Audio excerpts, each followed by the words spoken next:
Pemirsa, rezim Zionis Israel dikenal selalu melanggar kesepakatan dan berulang kali menggencarkan serangan ke Palestina, baik di Gaza maupun tepi barat.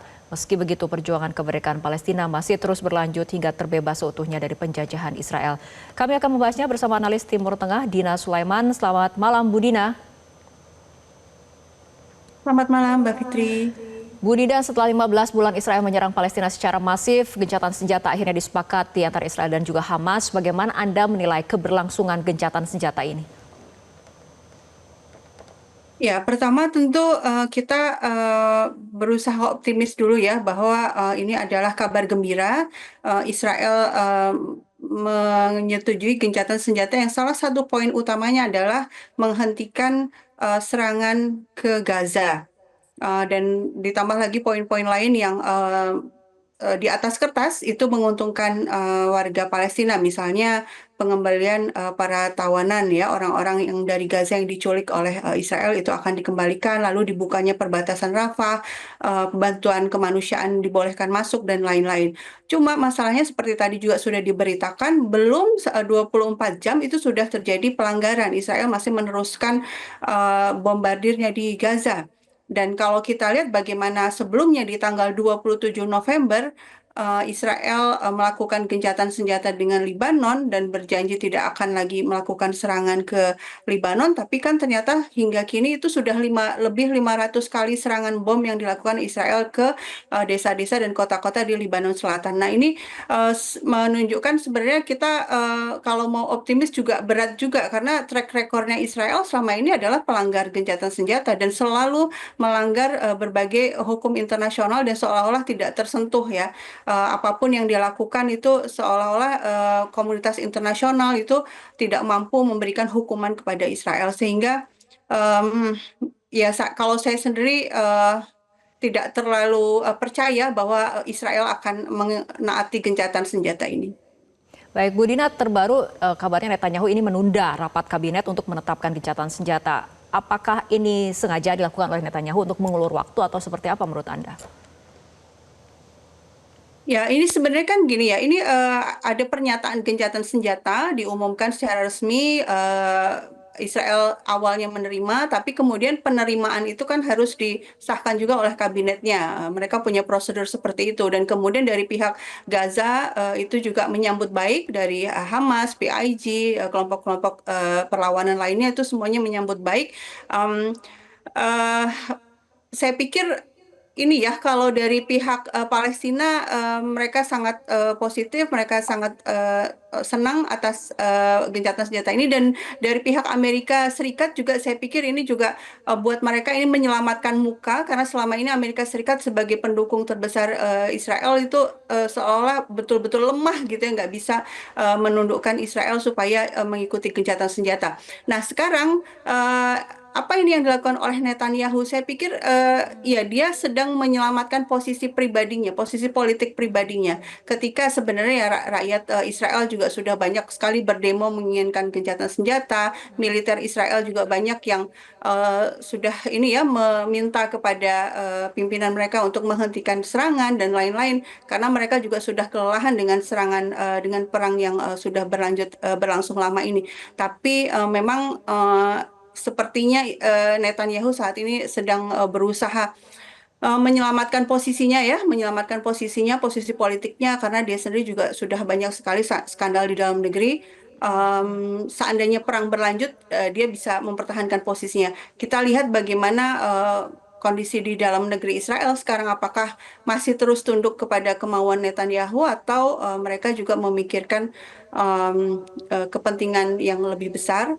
Dan tentu saja di sini saya pikir peran Amerika Serikat yang terpenting ya sebagai seberapa jauh bisa menekan Israel, Netanyahu terutama untuk mematuhi gencatan senjata ini. Nah, mengenai tekanan dunia termasuk sekutu dari Israel, Amerika Serikat, kita juga tahu bagaimana kemudian negara-negara barat lain seperti Tiongkok, Rusia, Iran ini bagaimana menurut Anda perannya untuk mengawal kesepakatan gencatan senjata ini betul-betul disepakati dan diikuti oleh kedua belah pihak, termasuk terutama oleh Israel yang memiliki rekam jejak kerap kali melanggar kesepakatan gencatan senjata? Baik, mungkin ada satu hal yang perlu kita highlight ya dari situasi ini.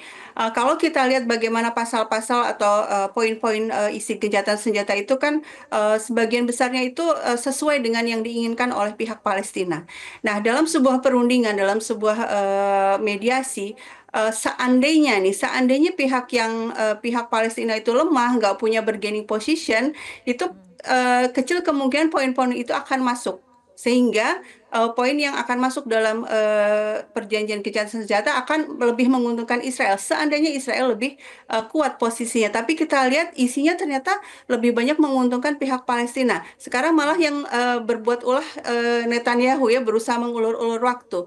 Nah, sekarang kenapa kok bisa Palestina yang lebih kuat posisinya dalam proses mediasi ini? Ya tentu saja karena perlawanan Palestina yang nggak pernah berhenti. Ya, orang-orang Palestina terus berjuang, kemudian didukung oleh front perlawanan lain di regional sana, misalnya Ansarullah Yaman masih terus melakukan serangan, Irak masih terus melakukan serangan ke arah Israel. Kemudian kita tahu juga bagaimana posisi Iran selama ini yang juga pernah beberapa kali melakukan serangan ke Israel. Nah, situasi tekanan yang dari sisi militeristik itu ditambah dengan tekanan diplomatik di PBB, terutama kita lihat bagaimana Rusia dan Cina juga berusaha memainkan peran mereka di Dewan Keamanan PBB. Saya pikir ini kalau terus dilanjutkan, mudah-mudahan gitu ya, mudah-mudahan Amerika Serikat terutama itu bisa ini ya, bisa mendengarkan situasi ini, mendengarkan opini publik dunia yang memang sudah sedemikian ini ya, sudah sedemikian marah kepada Israel yang semena-mena melakukan kejahatan kemanusiaan di Gaza. Oke.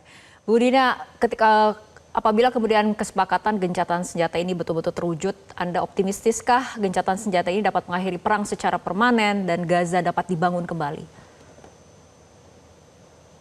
Seandainya memang Israel mematuhi isi gencatan senjata, yaitu menarik penuh pasukannya dari Gaza, menghentikan serangannya ke Gaza, tentu saja akan ada perdamaian ya. Sebenarnya kan yang dilakukan oleh orang-orang Palestina itu kan perlawanan. Ya, bukannya mereka semena-mena melakukan serangan ke Israel enggak, tapi karena mereka dijajah bertahun-tahun, dibombardir selama ini ya, Gaza diblokade, kemudian dibombardir juga secara berkala oleh Israel dan mereka melakukan perlawanan. Seandainya Israel tidak lagi melakukan kejahatan terhadap Gaza, tidak lagi memblokade Gaza, dan kemudian juga proposal pendirian negara Palestina yang merdeka dan berdaulat itu terwujud, ya tentu saja akan terjadi perdamaian gitu ya. Jadi kuncinya itu sebenarnya ada di Israel dan di Amerika Serikat sebagai bagaimana mereka mematuhi kehendak komunitas internasional dan hukum internasional. Kita tahu ICJ sudah menetapkan ya bahwa blokade atas Gaza, pendudukan Israel di tepi barat itu semuanya melanggar hukum internasional dan Israel harus segera menarik mundur semua militernya dari daerah yang diduduki, dari kawasan Palestina yang diduduki oleh Israel. Baik, kita harapkan memang kesepakatan gencatan senjata ini dapat segera diwujudkan dan dapat mengakhiri perang secara permanen sehingga kemudian Gaza dapat dibangun kembali. Terima kasih Bu Dina Sulaiman telah berbincang bersama kami malam hari ini. Pemirsa, Prime Time News akan segera kembali dengan informasi mengenai 4 jenazah korban kebakaran Glodok Plaza ditemukan.